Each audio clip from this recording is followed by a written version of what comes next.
Mahfud MD ini orang gagal. Ya, dia sendiri menilai dia gagal ya 5 tahun sebagai Menko Polhukam dengan memberi skor 5 dalam penegakan hukum.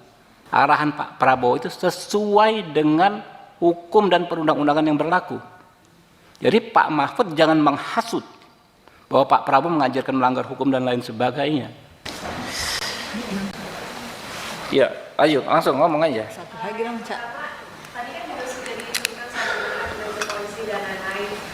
Tapi Bang, di satu sisi kan kita juga tahu bahwa memang banyak kontroversi begitu. Meskipun tadi Komisi 3 mengapresiasi bagaimana di tingkat PTDA dan lain-lain. Tapi salah satunya tuh yang kemarin bilang kan pemerasan oknum polisi kan penolak DWP konser itu Indonesia itu. Terus yang kedua mau bertanya soal tidak damai koruptor ini gimana, karena sudah banyak kritik tuh, termasuk juga Mahfud MD kan bilang kalau ini Kalau Pak Mahfud orang gagal nggak usah didengar.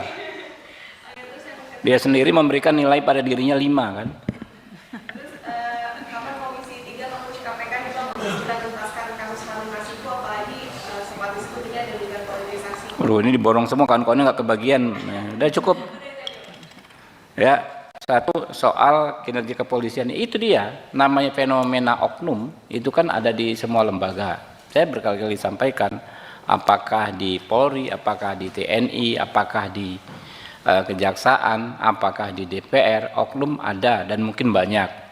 Tapi yang kita nilai ya, kalau fenomena oknum ini adalah bagaimana cara institusi merespon setiap terjadi masalah. Kalau Polri, setahu saya begitu ada kasus PTDH ya yang fatal ya, Palu ya kan nggak bisa disembunyikan tuh. Tahu-tahu begitu kita kejar PTDH ya kan, kemudian kalau Sumbar jelas, Jambi begitu juga ya kan, malah 2 orang yang kena PTDH. Jadi kita tentu mengapresiasi. Dan teman-teman rasakan paham sekali kok yang di Komisi 3 ya. Ketika kita lewat sekretariat saja misalnya minta keterangan terhadap hal ihwal dugaan pelanggaran, dalam hitungan jam biasanya langsung direspon oleh Kapolres tempat misalnya ya. Jadi itu yang kita apresiasi, dan ini kita nggak bisa bohong karena memang itu yang terjadi. Kita yakin memang Pak Kapolri mengingatkan kepada jajarannya ya, setiap masalah tentu mungkin saja terjadi, tapi bagaimana respon penyelesaiannya yaitu yang dituntut maksimal. Soal DWP ini ada 2 sisi ya. Satu sisi tentu kita menghargai ya, menghormati, apresiasi tindakan yang dilakukan Kadif Propam ya. Tapi di sisi lain juga kita perlu saling mengingatkan bahwasanya event-event musik itu memang sangat rawan menjadi ajang penggunaan narkotika. Saya sejak kasus ini mencuat ya, saya mencari informasi ke berbagai pihak. Memang banyak mengatakan, Pak, kalau di situ ya acara seperti memang sangat rawan penggunaan narkotika. Nah, jadi kita menghargai apa yang dilakukan oleh Kadif Propam, tapi seharusnya tetap proporsional. Ya, kita tahu keberhasilan di narkoba kita luar biasa, membongkar bertonton pengiriman sabu ya, sampai kita kumpulkan data itu banyak sekali keberhasilan mereka. Nah, kalau ada oknum-oknum yang melakukan pelanggaran, tentu harus ditindak. Siapa yang berbuat harus bertanggung jawab. Orang yang melakukan kesalahan ya harus mendapat hukuman yang setimpal dengan perbuatannya. Jadi berat ringannya hukuman, gradasinya itu harus paralel dengan berat ringannya kesalahan. Ya. Saya sangat percaya Pak Kapolri dan Pak Kadif Propam tahu sekali cara memainkan barang itulah, kurang lebih ya. Ini kan ya Pak ya, kayak sama kita pegang gelas gini, kalau terlalu kencang bisa pecah gelasnya, kalau kita lepas ya pecah juga. Ya, Pak Rikwanto nanti bisa menjelaskan itu. Ya.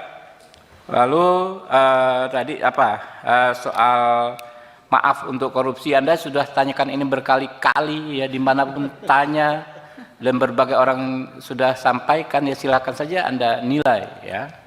Kalau saya itu kan pernyataan umum seorang pemimpin pemerintahan maupun pemimpin negara, kepala negara, nggak bisa dijawab dengan ya hal ihwal prosedural ala Mahfud MD. Mahfud MD ini orang gagal. Ya, dia sendiri menilai dia gagal ya 5 tahun sebagai Menko Polhukam dengan memberi skor 5 dalam penegakan hukum. Apa yang mau dinilai dari Mahfud MD gitu kan? Nah, jadi ya teman-teman ya, itu aja. Saya malas, capek kita berdebat ya. Nggak mungkin Pak Prabowo itu menginstruksikan untuk mengabaikan berbagai peraturan perundang-undangan. Intinya adalah semua protokol hukum kita memang ditujukan untuk memaksimalisasi pengembalian kerugian keuangan negara. Itu stressingnya. Gitu. Jadi yang diperdebatkan kalau pengembalian keuangan negara bagaimana orang dihukum, enggak gitu. Kita ini memperdebatkan hal yang remeh-temeh tapi melupakan hal yang paling substansi dalam pemberantasan korupsi. Tinggal saja aparatur negara, kepolisian, kejaksaan, KPK menerjemahkan arahan Pak Prabowo itu sesuai dengan hukum dan perundang-undangan yang berlaku. Jadi Pak Mahfud jangan menghasut bahwa Pak Prabowo mengajarkan melanggar hukum dan lain sebagainya. Gitu loh. Oke?